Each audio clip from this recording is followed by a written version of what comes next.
شاشة 120 هرتز، أفضل دعم شفته لتطبيق سناب شات، شكل جميل ومختلف، كاميرا مجنونة تتفوق في الصور حتى على الآيفون. يعني جهاز ولا غلطة من الآخر، بس للأسف الحلو ما يكمل. هذا فيديو عن البيكسل 6 والبيكسل 6 برو، وبالتأكيد حتشوفوا تفاصيلهم كلها. فالسلام عليكم ورحمة الله وبركاته، أخوكم فيصل السيف.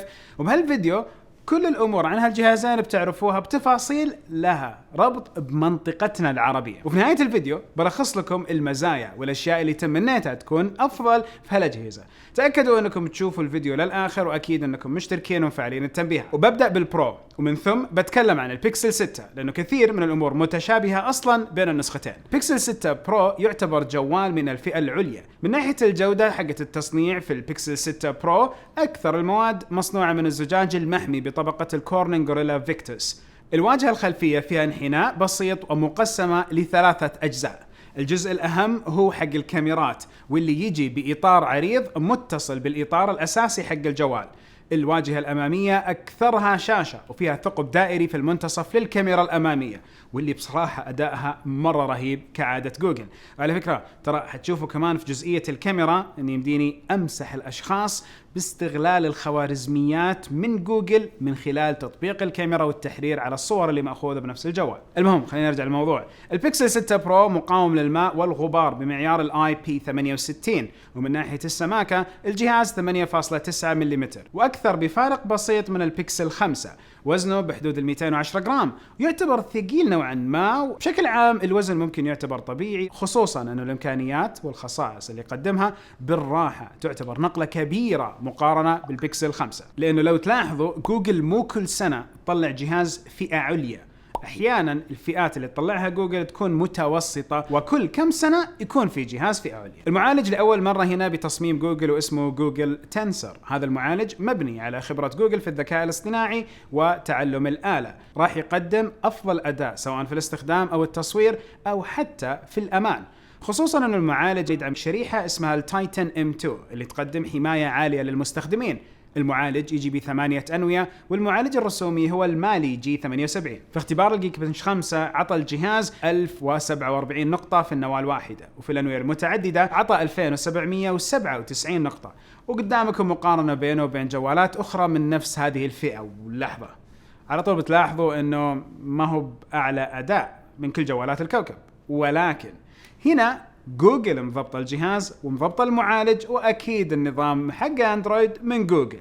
فتوقعوا تناغم بين نفس المعالج وبين النظام غير مسبوق على هالجهاز. بتجيكم التفاصيل. أروح على تجربة الألعاب، وتجربة لعبة ببجي اشتغلت على إعدادات ال HDR، وعطت إطارات من 39 ل 40 إطار في الثانية. مو بالشيء العالي لأن الجوال يدعم 120 هرتز، بس الفكرة لازم اللعبة أيضا تدعم هذا الأمر في رفع عدد الإطارات. يمكن يجي تحديث، ما ندري. المهم الإطارات هنا تعتبر جيدة، والأداء بشكل عام يعتبر مرضي على اللعبة. وتقدروا تثبتوا الإطارات إلى 60 إطار لو فعلتم نمط اسمه السموث في الإعدادات. برضو جوجل وفرت نمط خاص داخل اللعبة اسمه جيم داشبورد، زي واجهة اللعبة. يقدم خيارات عديدة زي منع الإزعاج، تسجيل والتقاط الصور للعبكم، وأيضا يمكنكم من إظهار معدل الإطارات. بالإضافة أنه يوفر اختصار يمكنكم من بث لعبكم على اليوتيوب مباشرة. ما هو يوتيوب كمان تابع لنفس الفابت، شركة اللي فيها جوجل وكل شيء، يضبطوا نفسهم. وبرضه في شيء اسمه اوبتمايزر يساعدكم في تقديم أقصى أداء ممكن في الألعاب لو كانت مدعومة. يعني للحين شايفين انه الجهاز حلو، طيب شلون الحلو ما يكمل؟ تجيكم السالفة. البطارية سعتها 5003 ملي أمبير، وتدعم الشحن السريع بقوة 30 واط، تشحن من 0 إلى 50% خلال 30 دقيقة. أيضا الجوال يدعم الشحن اللاسلكي والشحن اللاسلكي العكسي، بحيث أنه تقدروا من هالجهاز تشحنوا الأجهزة اللاسلكية اللي عندكم، وأيضا الإكسسوارات اللي تدعم الشحن اللاسلكي. وللتوضيح ما في العلبة إلا جوال، كيبل، أدابتر وبس، ما في راس شحن. حجم الشاشة 6.7 إنش من نوع الأولد بتردد 120 هرتز. تدعم تقنية LTPO. التقنية هذه بتتيح ميزة معدل التحديث الديناميكي، واللي يوازن معدل تحديث الشاشة بحسب المحتوى. هذا الشيء يساهم في توفير الطاقة، بحيث أنكم لو قاعدين تقروا ورقة ثابتة ما قاعدة تتغير، ما هي بفيلم شغال، معدل التحديث هو 10 هرتز أنسب لتوفير الطاقة. بس لو تشوفوا فيلم أو قاعدين تلعبوا لعبة تحتاج إطارات عالية، الجهاز يعطي هالإطارات ومن ساعتها ياخذ الطاقة للشيء المطلوب. كمان الشاشة مهم إني أذكر أنها QHD+، أبعادها 19.5 على 9، تمتلك 512 بكسل لكل إنش. الشاشة بعد التجربة تقدم تباين ممتاز وألوان طبيعية ومستوى سطوع عالي، وتعتبر ممتازة لمشاهدة المحتوى وتؤدي الغرض في أغلب الاستخدامات. البيكسل 6 برو يمتلك 3 كاميرات خلفية وكاميرا أمامية، والكاميرات كالتالي: الكاميرا الأساسية بدقة 50 ميجا بكسل، تمتلك مستشعر أكبر من البيكسل 5، وبحسب جوجل هالمستشعر أفضل في سحب الإضاءة بنسبة 150%، والنتائج خير برهان. الكاميرا الثانية عريضة جدا بدقة 12 ميجا بكسل، والكاميرا الثالثة تيليفوتو مقربة 48 ميجا بكسل. هذه جديدة ككومبينيشن من جوجل، كجمعة كذا من جوجل، وأكيد عشان يعطيكم نتيجة مرة حلوة، لأنه دائما في البيكسل الصور تكون مرة حلوة، فما بالكم لما حطوا مزيج هالكاميرات الثلاث. الكاميرا الأمامية بدقة 11.1 ميجا بكسل، ما أدري ليش فاصلة واحد، ولكن جوجل. من جديد أقول لكم أن تجربة التصوير اللي قدمها هذا جهاز جوجل، وأكيد تجربة هواتف البيكسل، هي أقوى عنصر دائما نرجع له. ولو رجعتوا لأي مراجعة سابقة سويتها لأجهزة البيكسل بتحصلوا أني كنت دائما أمدح التصوير ومعجب فيه، ودائما الناس تتفق معي على جودة التصوير في البيكسل. قبل ما أبدأ اختبارات التصوير راح استعرض لكم بعض مزايا الكاميرا. أول شيء، في ميزة جديدة تم إضافتها وهي تصوير الحركة، وهنا إذا صورتم أي عنصر بخلفية متحركة راح يعزل هذا العنصر وراح يضيف على الأشخاص أو الأجسام المتحركة في الخلفية تأثير التمويه، أو بالأصح كأنه الخلفية مغبشة شوي بسبب سرعة الحركة.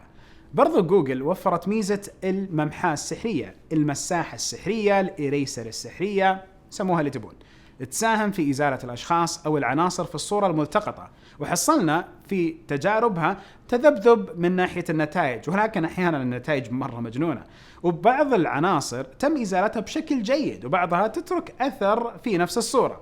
الفكرة إنه الموضوع في بدايته وأكيد حيتطور، وأكيد في شركات ثانية جابت هالخدمة، وبعض الشركات ما وفروها بجوالهم، ولكن في تطبيقات تسوي هذه الخاصية إنها تدمج في نفس الجهاز. هنا الشيء الجميل. برضو التصوير بتطبيق سناب شات ممتاز، ويكاد يكون نفس الايفون، بل احيانا كثير من المشاهدين في سناب شات حقي قالوا لي انه اجمل من الايفون. هذه هي العينة رسميا ومن الجهازين في نفس الوقت. هنا قاعد اطالع على كاميرا الايفون 13 برو، وهنا قاعد اطالع على كاميرا البيكسل 6 برو. ايش رايكم بالجودة؟ برضو مع البيكسل تقدروا تصوروا سنابات بالعدسة الاساسية والعريضة بعكس الايفون، يعني لما تفتحوا الكاميرا الأمامية تقدروا تغيروا الزاوية، نفسها الأمامية تصير أوسع شوي، والزاوية الخلفية بين كاميرتين، العريضة والعادية. هذا أمر ما شفته على سناب بالأندرويد بالجودة والنتائج اللي طلعت لي مع البيكسل 6 برو. أروح لتجربة التصوير. العدسة الأساسية عطت جودة ممتازة ومتوازنة، الألوان مشبعة وعلى طبيعتها، وسحب الإضاءة كان مرضي، والتفاصيل تظهرها الكاميرا بشكل مرة ممتاز، بل إنه أحيانا تزعلوا على نفسكم تلاقوا التفاصيل طلعت وتجاعيد ما توقعتوها أو ما شفتوها بكاميرات ثانية، ولكن هذه دقة التصوير. في التصوير بالعدسة الواسعة من ناحية الجودة تقريبا زي العدسة الأساسية، لكن هنا الألوان أبرد بشيء البسيط، وكويس أنها مقاربة بالألوان للكاميرا الأساسية. بس هنا أيضا الزاوية 114 درجة، وبشكل عام النتائج مرضية.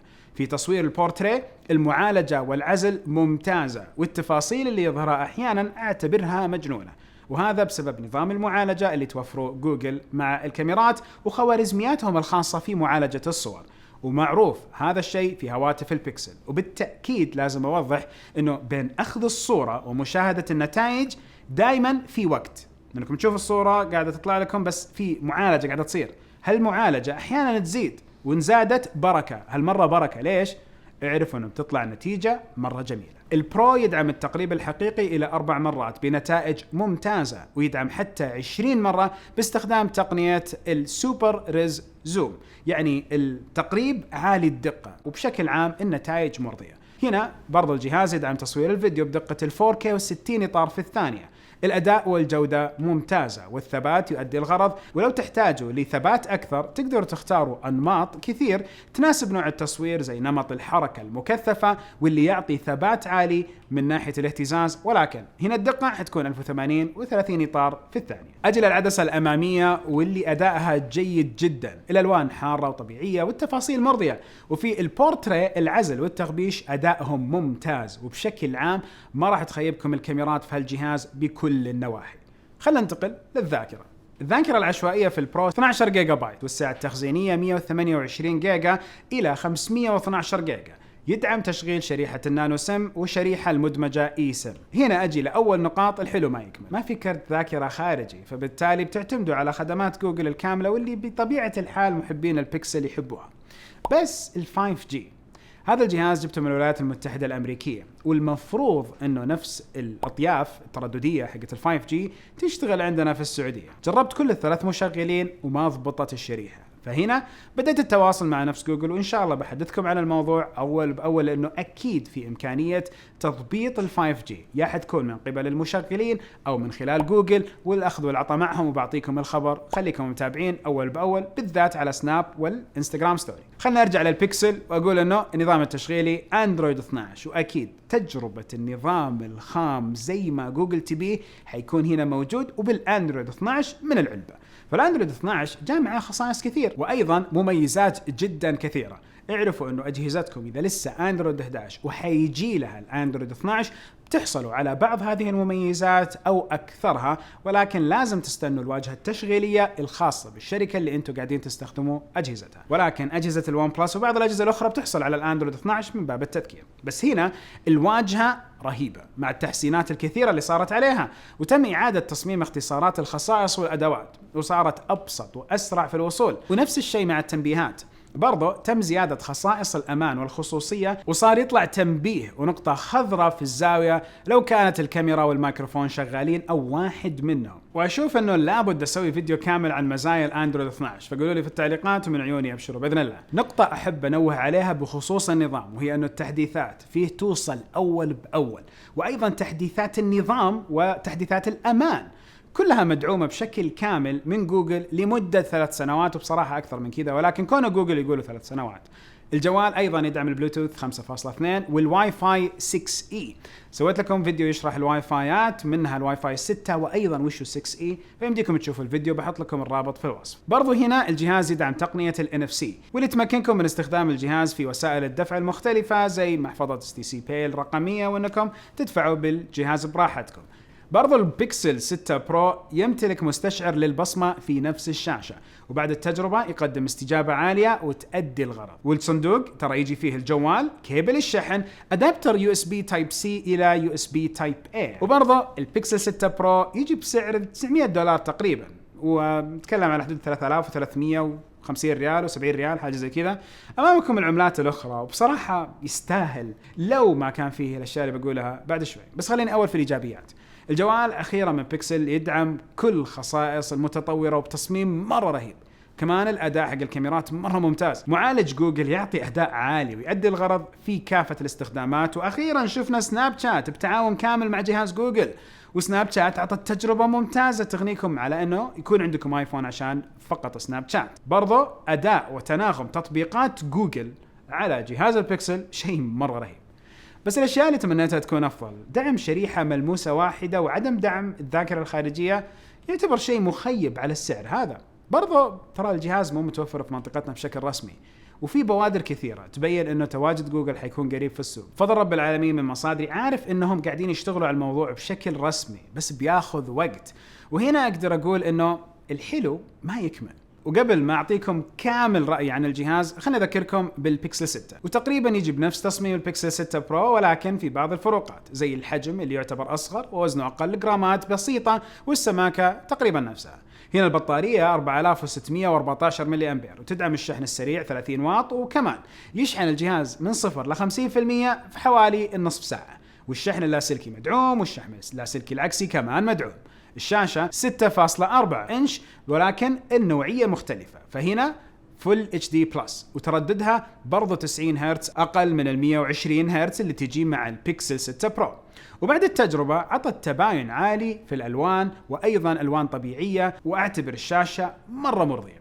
والكاميرات ترى نفس الجودة اللي موجودة في البرو ولكن بدون عدسة التليفوتو. وبعد التجربة الكاميرات أدائها نفس البرو سواء في العدسات الأساسية أو العريضة جدا، وحتى أنماط التصوير اللي في البرو موجودة أيضا على العادي. بس يجي ببالي أنه تصوير التليفوتو هنا ما يستخدم أبدا في أي نوع من التصوير الثاني. يعني معقولة كاميرا التليفوتو ما تساند نتائج الصور بشكل أفضل؟ حجرب ونشوف. ايضا الذاكره في الستة تجي 8 جيجا بايت، والسعه التخزينيه يا 128 يا 256. البيكسل 6 سعره حوالي $600 تقريبا 2250 ريال، امامكم العملات الاخرى. والخلاصه فروقات مع نسخه البرو تعد على الاصابع، ولو تبغوا توفروا وتحصلوا على تجربه بيكسل مرضيه ترى يعتبر الخيار الاول هذا. وطبعا تمنيت لو كان يدعم شريحتين بدل الشريحه، وكمان تمنيت يكون في دعم وضمان كامل من جوجل في المنطقه العربيه وبالذات في المملكه العربيه السعوديه. كيف جبت الأجهزة؟ فعليا كلمت شباب شيب فور ليس، هذه مو دعاية لهم، هذه فعل خدمة أنا استخدمها. شيب فور ليس تواصلت معاهم، قلت لهم بالأجهزة، أعطوني الفواتير، سددت المبالغ وعلى طول شحنوني الأجهزة، وتقدروا تخوضوا نفس الشيء، بحط لكم رابط شيب فور ليس. والحين خليني أقول ليش الحلو ما يكمل. منظومة جوجل مو مدعومة بشكل كامل بتوفر أجهزتهم في السوق، يعني لازم الجهاز تشتروه من برا وتغامروا مع موضوع الضمان. مريت بتجربة مرة صعبة مع أحد البكسلات لما البطارية حقته انتفخت، واضطريت أني بأحد سفراتي لأمريكا أحاول أبدلها وأصلحها، وتعبت لين الموضوع عزفت عنه ما سويته. فالحين الاستثمار العالي هذا ما حيكون الاستثمار الأفضل. في اختصارات وحركات وأشياء مرة مجنونة في البكسل، ولكن بتفيد فئة محددة من الناس واللي يعرفوا التقنية صح ويحبوا المغامرة التقنية العالية هذه. جهاز ما حيخيبكم ويعطيكم الأندرويد صح بخيار 12، ولكن مو مكتملة الخدمات المحلية لأنه ما لهم تواجد محلي. فنفس الموضوع، ما حتلاقوا عندكم الضمان المستمر هنا محليا ولا باقات تابعة لها الأجهزة محليا. فهنا نعرف لا جوجل فاي موجود، لا الخدمات الممتدة حق ضمانهم، لا الكونسيرج اللي موجود عندهم خدمة البكسل موجودة، ولا شيء. إذن الحلو ما يكمل. جوجل لو جت بشكل رسمي في السعودية يمكن تاكل السوق بشكل كبير، بالذات في مجال أجهزة الأندرويد. لا ننسى أن عندهم التنوع الكبير في الأجهزة، عندهم الأجهزة اللي فوق 2000، عندهم الأجهزة اللي فوق 3000، عندهم الأجهزة اللي بحوالي 1000 ريال. فهنا نعرف أنه عدم تواجد جوجل مو لأنهم ما يبغوا يتواجدوا ويربحوا، أتوقع عدم تواجدهم لأنه فعليا ما احنا سوق مهم بالنسبة لهم. وهذا الموضوع ترى واقعي، وهو أيضا نفس السيناريو اللي قاعد يصير في كثير من دول العالم من جوجل وبرضه من مايكروسوفت. ولكن جوجل بحد ذاتها ترى متوفرة فقط في بعض الأسواق العالمية بأجهزتهم وخدماتهم الكاملة التابعة للأجهزة للجوال. وأتمنى أنهم يغلطوني بكل هالكلام ويغيروا الموضوع معي جدي ولحظي، ولكن أتمنى لأنه هالموضوع قاعد أتمناه من زمان.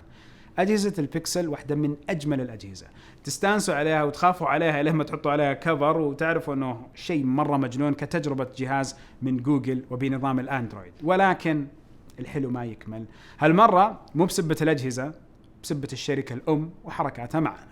نهاية الفيديو كل فيديو، سبحانك اللهم وبحمدك أشهد أن لا إله إلا أنت أستغفرك وأتوب إليك. شيكوا على الروابط، تعرفوا على التقنيات، وهذا جهاز بتشوفوه معي على السوشيال بشكل جدا كثير إلى أن ما واضح إني حبدله.